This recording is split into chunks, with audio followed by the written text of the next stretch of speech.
Hi, I'm Dr. Grazie Christie, and I'm very glad to be participating in this lovely conference by video, although I'd be much happier if we were all meeting in person. I long for those days of easy friendship. I'm a middle-aged woman, a wife, a mother of 5, and a professional, and I know that I could take this talk on the feminine in many different directions, but it seems to me that I can best contribute by sharing my experiences as a working mother. Perhaps the most challenging thing in my life has for years been trying to find the careful balance and precise ordering to make work and motherhood coexist. I have found that it requires a lot of humility because it is often a working mother's cross to feel less than a success both at work and at home. One must also be humble because workplace environments in strongly demanding fields are not generally adapted to women who seek to work while being fully engaged at home. We have to ask the men we work with, and even sometimes the women, to relate to us according to the full dimensions of our humanity and feminine dignity, and this requires from them a singular generosity. It was magnanimity on the part of many of my colleagues and professors, and even on the part of my husband, that allowed me to train as an orthopedic radiologist, an arduous journey of 13 years, while also giving birth to 4 of our 5 children. The 5th child we adopted while I was in private practice. With every new child came new home responsibilities, like countless visits to the pediatrician. These were responsibilities that I felt were very much mine as a mother and primary caregiver, and I could not be happy unless I were present to fulfill them, or at least a good number of them. The accommodations made for me were many, from the emergency room attending physician who allowed my husband, a fellow medical student, to take several of my 24-hour shifts when I was almost incapacitated with nausea of pregnancy, to my generous fellow residents who swapped night calls in the trauma center with me, making their already difficult schedules even more difficult. One professor during my fellowship allowed me to leave the hospital for an hour in the afternoon each week to drive a kindergarten carpool, and this was even after he found out that I'd be needing a 6-week maternity leave in the middle of the year. One of the reasons I'm sure that medicine was for so long almost completely closed to women was due to an unwillingness to offer the flexibility and extra understanding that I received during my training. But fully including women as doctors has greatly enriched the vocation. It has added to the medical mix the moral strengths and distinctive aptitudes of 1/2 of the population. Also, it goes without saying that reserving the practice of medicine just for men, and just because of an unwillingness to make some common-sense practical concessions, diminishes the dignity of women who have felt the calling to become a physician. Women, like men, are ennobled and elevated by honest work, especially work that they feel exceptionally fit for. If I may paraphrase Pope John Paul II, who wrote extensively about the dignity of labor, work is a good thing for men and women. It is good not only in the sense that it is useful, but good in that it corresponds to our dignity, expresses it, and helps us grow in correspondence with it. Through work, each of us finds fulfillment as a human being, and in a sense becomes more human. All of us have experienced this becoming more human through our work. We have also all been challenged by the things that come with earning our bread through the sweat of our brows, the fatigue, anxiety, and the daily contradictions. But in our exertions, we have felt ourselves grow in human virtues like loyalty, perseverance, patience, and generosity. We've learned to cooperate cheerfully with others, joining wills with our colleagues in the pursuit of important goals. We've learned how to make of our work a worthy thing by putting our hearts into its excellence. All of this human growth and development cannot take place in solitude and selfishness. Men, and especially women, are creatures of personal connection, who find and grow the noblest part of themselves in relation to the other. Becoming a person fully developed, fully alive, requires a sincere gift of our very selves. Living for the good of the other, in service to the other, expands our hearts, our character, and our capacities the way that living for ourselves alone can never do. Medicine is everywhere acknowledged to be a noble calling. That's because it is a profession that asks from its practitioners a particularly demanding gift of self.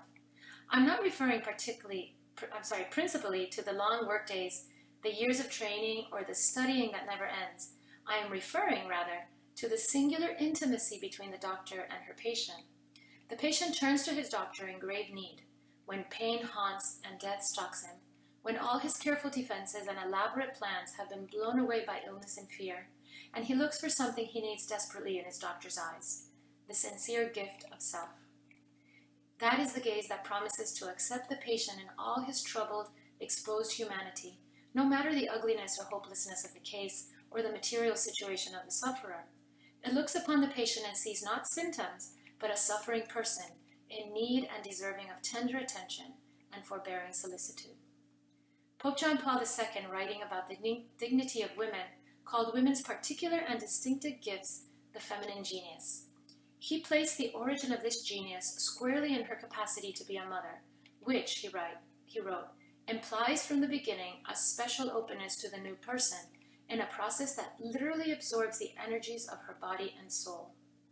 He elaborated that both in her heart and in her distinctive biology, she is capable of the most complete gift of self, that of accepting and giving birth to new life with all the generosity this demands.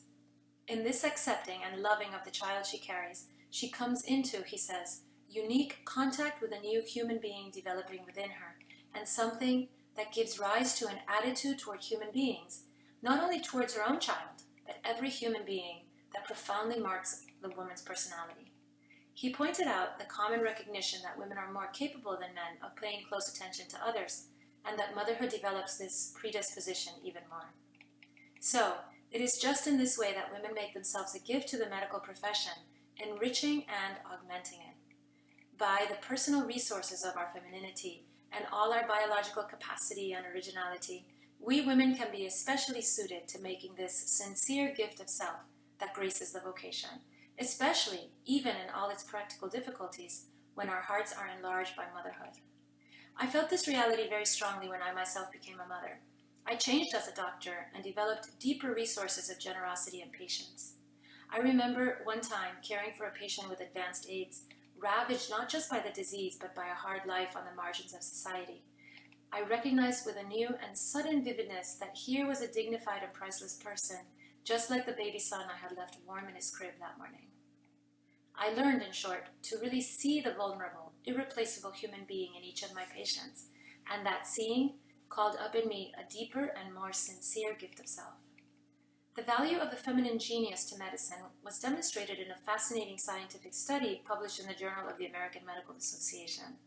This study compared the mortality rates of hospital patients who were treated by male physicians versus those treated by female physicians. It found that for patients in the same hospital with the same diseases, patients treated by women doctors had significantly lower mortality rates compared with those cared for by men. Now, a single study, of course, does not scientifically prove that women make better doctors than men. I have personally seen countless male doctors be heroically tender and sacrificial in their care for their patients. But the study does indicate that men and women relate to their patients differently, and I'm sure that this is due to the distinct moral strengths they bring to their vocation by virtue of their sex. Adding the feminine genius to the practice of medicine enriches and enhances it, and brings valuable diversity. The patients reap the rewards of a workplace that welcomes and accommodates women. For several decades now in the United States, women have been welcomed and significantly accommodated in the profession. About half, or maybe more than half, of all medical students today are women, and in some specialties, a majority of doctors are female. But it remains a profession, especially in its training period, that is hard to balance with the active home life women crave. This fact often leads to a young female medical student to make a grave mistake. She comes to believe that to be a great doctor, she must check her femininity, her beautiful distinctiveness, at the medical school or hospital door. She can give in to the temptation to think she must try to change or suppress the special sensitivity that is characteristic of our sex, instead of using it as a great strength with her patients. She can begin to believe that she might be more effective and professionally respected if she puts off her motherhood or abandons it altogether. If she does have a family, she may feel driven to neglect them in favor of her professional ambitions. She thinks, in short, that this is the price of equality, to abandon her feminine individuality and uniqueness. But this is a costly and counterfeit equality that drives a woman to assume the traits and characteristics of the opposite sex instead of living fully her own deep and unique personal gifts. This is not the empowerment of women economically or holistically. It is the enfeebling of women by stifling one of women's greatest personal strengths and most important gifts, and if she forgoes motherhood, one of her greatest joys. Instead, it is in embracing our originality and distinctiveness that we women find the surest path to our personal fulfillment and to the enrichment of our professions. Motherhood, when it comes, will enlarge our hearts and redouble our ability to serve others. The hours we spend with our children are not stolen from work, but instead are hours that replenish the energy and enthusiasm we need at work, making us more human and helping us better to care for our brothers and sisters. Let me add as well that my work outside my home has been good for my marriage and my motherhood. My husband and I have developed a close collegiality at home over the years, working together without many clearly marked territories of responsibility, but instead pitching in wherever we are needed.